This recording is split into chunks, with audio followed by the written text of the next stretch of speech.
I might chat in there. Do you hear me? Oh yeah. Just seeing that.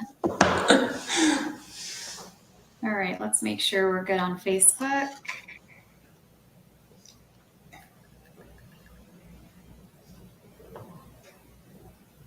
All right, we are all set on Facebook.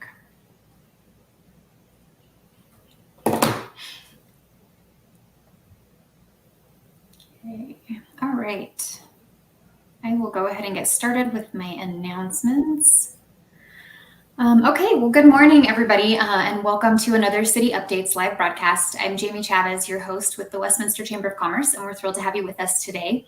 As always, we're here to bring you the latest insights straight from City Hall, featuring conversations with our councilors, mayor, and our mayor pro tem, and other city leaders.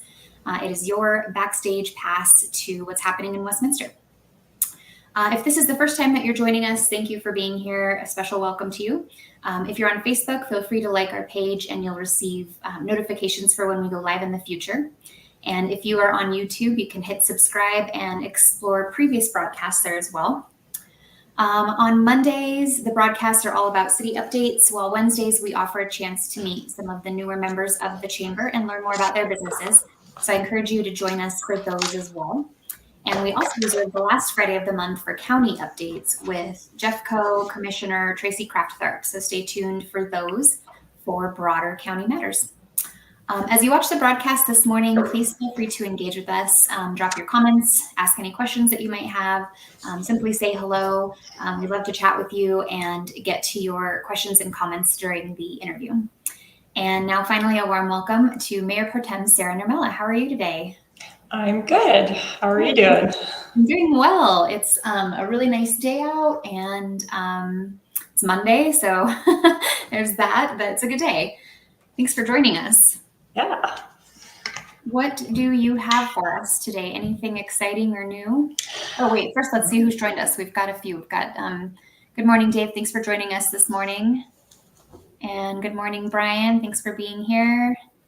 And good morning, Parker. All right. Hey, everybody. Yeah. Happy Monday. Yeah. Every Monday is awesome. True. For us, they go on forever. But yeah, you have very long Mondays, especially yes. You've got a longer Monday today than you probably anticipated. Oh yeah, our Mondays usually go into Tuesdays, but it's because I feel like we're doing good work, and I'm kind of, it's exciting that we have a lot of folks that come in for community, to engage with the community and with the city, and we have a lot of public comment lately that just really runs the gamut, and people feel like they're coming and hopefully they feel like they're getting heard, and we have a response protocol for folks when they come in to bring up an issue that our staff gets back to them, and so hopefully it feels like a dialogue, even though it does have its constraints around the actual public meeting. But that's been it. It does take up a good chunk of time at the beginning of our meetings, but I think it's very worthwhile. So I'm glad people are doing it. Well, it's really telling that people feel comfortable coming, and there's always a ton of public comment. So yeah, I think that's a good sign. I know. Well, we constantly, we have some issues as a city, and a lot of things that are coming up of late, are just people feeling like they want to be heard over, a lot of times it's environmental impacts. And so whether that's with the Rocky Mountain Municipal Airport or MMA, or if it's the Greenway Trail, or the dog park that brought in a lot of folks on both sides of the issue. So I think the latest thing for us is wards and what we're going to do with that. I feel like it's gone pretty quickly in terms of the conversation that we've been able to have and get to a decision on what are we presenting to the residents. So certainly I'm happy to answer more questions on that, but we did talk about it last week at the council meeting, continued it to tonight, where we have a special meeting on the language that we'll be putting into the ballot. And tonight we also have a study session brought to us by external partners on the Family Justice Center, and looking at creating a haven for folks that are experiencing violence or some type of instability within the Adams County side of Westminster. So that's really, that'll be huge for our community. There's a lot of us in Adams County. So I lived in Wyoming for a really long time, and the Family Justice Center model is, I was in victim services up there for a while with the Attorney General's office. And the Family Justice Center model is really popular throughout Wyoming. So I've seen kind of the benefits of that and how that works. But maybe you could talk about that just for a couple minutes in case people aren't really sure what a Family Justice Center is. Well, I'm still learning myself, and you may know more than me, but it's structured with, we have a partnership on the Jefferson County side with Porchlight, and I'm not going to be very great at describing all of their services, but they can provide, they can help provide services for helping people who find themselves in a domestic abuse situation, or any point where they're unstable and need a place to need a haven. So it could be for a number of reasons. The Porchlight, let me give you, hold on.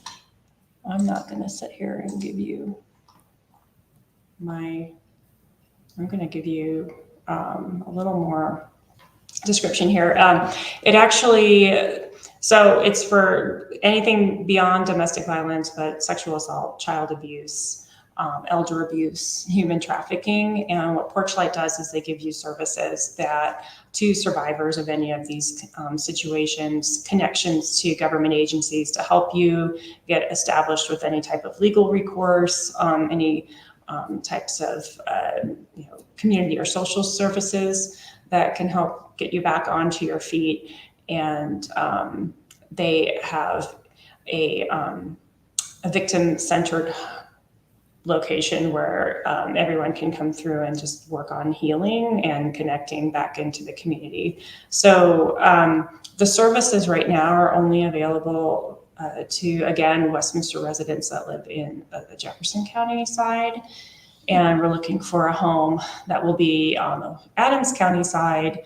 That, so District Attorney Mason's going to be coming tonight to talk about what the process is going to be. And we are actually looking for a facility to be located that may be in Westminster, but it goes from Adams County into Brighton. And so, I think we do have opportunities to locate something like that in Westminster. I would love, because we are denser than the rest of the area that's going to be impacted by this, that potentially that would serve us well. So, yeah. Awesome. Yeah. Probably be a big part of your meeting tonight. Yeah, it will be. Yeah, we have a couple of other exec sessions too. So, it'll be. Good morning. Good morning, Brian. Thanks for joining us. What else do we have going on? We did get confirmation that we are trying to look at bringing up our study session on the Rocky Mountain Greenway up closer than it's currently planned. Right now it's in October, but we're looking to bring something in September. So we'll see what we decide upon tonight for that. So, what else? What else is going on out there? Do you, have you seen like an increase in people reaching out about any of these issues, or are people reaching out to you personally more? Yeah, there's, all of these, not only do we get public comment, but we also get emails in. And I think a lot of the emails too are just people concerned about crime, or seeing where they can have residents who are unhoused be kind of helped into housing. So I think it's disconcerting for folks to see people who are experiencing homelessness kind of, in their neighborhood. And so we do get residents talking about that. And, just as we come into, I think, the election timeframe, it's just a lot of,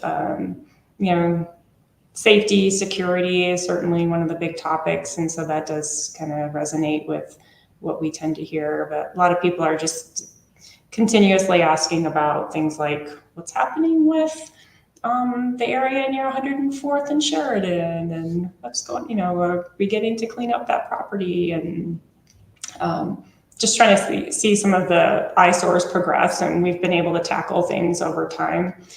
We had the property off of Pierce Street near 92nd. That was something that we bought as an open space, and we're able to clean that up. So, sometimes it's easier when the city owns it versus when we have to work with developers and work through state processes. So those things take a lot longer, but it's hard you don't see any of that behind, when you're just kind of going, why isn't anything happening? Right. I don't know if people have noticed, we did purchase an open space property that's up off of Federal near 120th. And that one is being, the home and the buildings there are being demolished. And so that's to be just kind of turned back into open space. So, great. Yeah. Maybe for people who don't know, can you give us like a history of your involvement with City Council and the City of Westminster? Yeah. Been working for the city forever. No, ever since I moved into Colorado in 2011, I started working at the city as the urban designer. Worked on a lot of projects as they came in, and can drive around the city and see what I tortured a developer into doing. And then I did the comprehensive plan in 2013, did the Westminster Station area plan, the downtown specific plan, and then implemented that plan, got the first phase of development up in the downtown. And then after that, I actually left the city, worked for Denver, but in that meantime, joined the Environmental Advisory Board. And then in 21 was elected onto council. So just always here. And how have you seen the priorities shift in that time from the residents and from council? Yeah, it's been interesting to see the evolution. We had a definite shift, I'd say, in council a couple of years into me working for the city, where we put more of an emphasis on looking for opportunities for affordable housing, and just kind of delving just more into housing in general, kind of trying to understand where are the gaps for our community, and what are the sensitivities for people who might be at risk of displacement. That's been something. We've also been working on sustainability for many years, growing that aspect, and both sustainability and resilience. I think that, I don't know, somewhat of a turning point was the 2013 with the floods, and thinking about how do we become more resilient as a community. That certainly impacted the way we approach stormwater, and just getting more focused on our infrastructure. And we also, through the comprehensive planning process in 2013, we were really trying to align our growth with water. That was something that I saw a lot of communities not really doing that well in the West. Having come from California, I did a lot of comprehensive plans or general plans for communities that were just kind of like, we'll have water, it's fine, we're just going to keep growing. And so when we did the comprehensive plan in Westminster in 2013, we really just dove into, well, do we have water? And then just trying to figure out, look, okay, so yeah, actually this is a limited resource, and we did a lot of staff build up capacity and skill in and bringing people into staff that really understood that relationship between land use and water and conservation. And so that you kind of see this evolution over the past 10 years of how we've been approaching that. Yeah. And as you're looking at like the next 10 years, what do you hope Westminster will look like? What are some of your big visions for the city? I really want to see us have better transit. We have been, over the past 10, 15 years, we've been building to this promise of transit. And you can see that at the Walnut Creek Promenade area, the downtown, Westminster Station. And we haven't really been able to realize the full potential of that transit. RTD's promise of the fast tracks through our area that hasn't really come into fruition. We have the bus rapid train. We have the Flatiron Flyer, but that's not quite enough. And so I'd really like us to be able to cement our transit. Are we going to get some stations? What is that going to look like? And be able to connect people better and have better frequency as well with our existing transit. So that's one piece. A second piece, I would love to be able to see us as a community build more developments that are synergistic with the commercial areas that we have, and get people out of their cars and kind of walking more and having more access to key destinations. And we've been doing that in nodes. We have density in nodes, and that's good. And we'll continue to just kind of build and create those, but also being able to make sure people have well-maintained neighborhoods and parks. And that's just, we're more in maintenance mode than growth mode now. We're switching. And we've been doing that over the past 10 years, is sort of like coming up, and we're now going to be plateauing in terms of our growth. And so what does that look like for us in terms of just putting money into maintaining our streets, maintaining our infrastructure? We have a lot of older infrastructure that was built 50 years ago during the boom of the 80s and 90s growth, and now that's coming into a point where we have to replace it and spend the money on that. So it's just kind of long-term resilience, and how do we build that up? Right. And kind of coupling that growth and that maintenance with the community feel that so many residents cherish here. How do you see that balance? We've been doing some like the National Night Out is an opportunity, right, for some neighborhoods to coalesce and connect more of the community with the city itself. I think continuing to have opportunities for our residents to come together within the city at cultural events and festivals. I mean, that's just kind of nurturing that social connection is huge. I think building that within the neighborhoods to a greater extent, it would be nice to have more neighborhood organizations. And so because the stronger you're connected to your neighborhood, the stronger the more safe you feel, the more you feel like you have a voice, because those neighborhood organizations can then elevate things to the council in a more structured way. And so we really do need to build out our social network a little bit more. And how do you feel like your love for Westminster has influenced your decisions as a policymaker? Yeah, I really love being able to, as a planner, I always wanted to be able to live and contribute to my city. And, I've been raising my 3 kids here. And so I think about really what is their future here. So it has so much to do with, do they feel safe? Do they feel connected to their community? What opportunities will they have? Whether that's connecting them to a good education, but also to their community. What kinds of events can I bring them to? My kids personally love downtown, so they like to come hang out and see what mom did. But beside that, I just, I think about just long-term resilience, because I want it to continue being an awesome city, because Westminster is, okay, maybe I'm biased, and yes, we have a lot of Westminster pride, but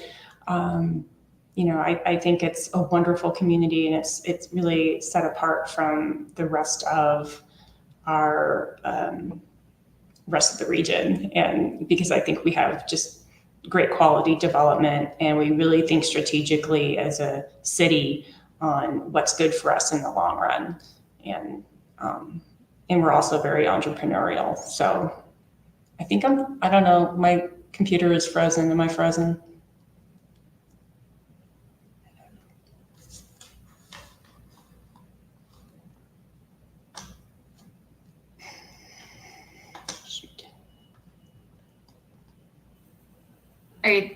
Are you back? I've been here. I guess I was just talking away. Well, no, I could hear you for all of that. Yeah. Oh, okay. All right. I think we're good. Yeah. Hopefully I didn't swear or anything. Okay. No problem. I think everybody heard you. Dave says we see you. So. Okay, cool. And he has a question too, actually. With council meetings running longer, are there any thoughts on starting the meetings earlier, having more frequent meetings with fewer agenda items, or moving post-meeting items to a different day? It's a great question.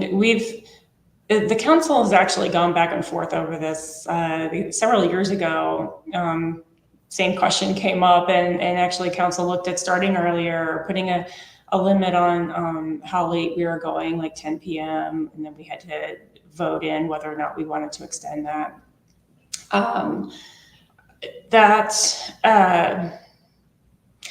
haven't really talked about it as a group. It's definitely getting longer, and I think it's harder even for the community to be engaging that late into the night. It's hard as a counselor to be doing that and then getting up to go to work the next morning. And a lot of us work 8 a.m. next morning. That's a conversation that, as we have, even with Mr. Andrews, just kind of talking to him about, hey, can we manage the agendas a little more? But we also throw stuff on. Case in point tonight, not staff's fault. Yes, I think we can manage our agendas a little bit tighter, but we also have a lot going on. And right. So it's that balance. So do we have a different day? We do meet once a week, every week, for those communities that have full-time counselors. Yes, they meet more often, but I think it's kind of difficult to do that balance with folks who have 1 to 3 jobs in our own council. So you're all very busy. Yeah, that's tough. Thanks for the question, Dave. I'm going to put you on the spot just a little bit in our last few minutes here. The Chamber has recently started a professional development book club, and so we focus on like leadership ideas a lot, and just kind of reading these books that are helping people kind of develop in professional develop and leadership styles. And so I have a question for you around that. What is the best advice that you've ever received, and how has it shaped your approach to leadership? Yeah, big one I just threw at you. I don't know if it's the best advice, but I think the current thing that I'm thinking about with respect to leadership is trying to understand where people are coming from, and not, I think often we can, in our relationships with people or in our interactions, we can go into react mode. But if we kind of delve a little bit deeper into where are folks coming from, where are there, what real basic, are they kind of responding to you out of fear, or are they responding to you out of a place of security? and just having the openness and the awareness to identify that before you respond is important as a leader, because you're having to work beyond that and understand that everybody is coming. If people are coming to you with fear, it's not for you to just sort of respond in kind. It's to identify and lift. So those are it's a little it's an aspect that I've been thinking about more recently, and so it's not all inclusive of leadership, but yeah, tidbit. Yeah, well, a lot of these leadership concepts apply to a lot of different aspects of life. So Yeah. And then a later question: what do you enjoy doing in your free time that might surprise people? I don't know if this surprises people, but I play tennis. Okay. Totally booked it on the court last night and just Oh no. so sore from that. I have not fallen for a long time, maybe ever in tennis. And so how long have you been playing tennis?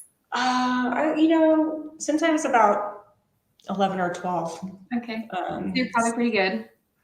Decent, but not overly practiced at the moment. Mainly playing with my kids to get them, give them the lifelong joy. Do you know that if you play tennis, you actually live longer? I guess I better start. Go in there. And I don't think I've played tennis a day in my life. Well, so it does help you live longer because of the balance and the engagement in the brain. And so there you go. There's your lifelong activity. I also knit like a mad woman. So, but in spurts. So it'll be years, and then I'll just knit like a whole bunch of stuff and then stop. Yeah. So yeah. Awesome. There we go. That's great. All right. Well, anything else you want to share with our viewers? No, not that I can think of off the top of my head. I look forward to seeing those who want to come hang with us tonight. And yeah. Yeah, absolutely. Well, thank you for joining us today. Thank you all for being here and for watching this whenever you may be watching it. And we will see you again in a couple months or so. All right. Thanks, Jamie. All right. Bye, everybody.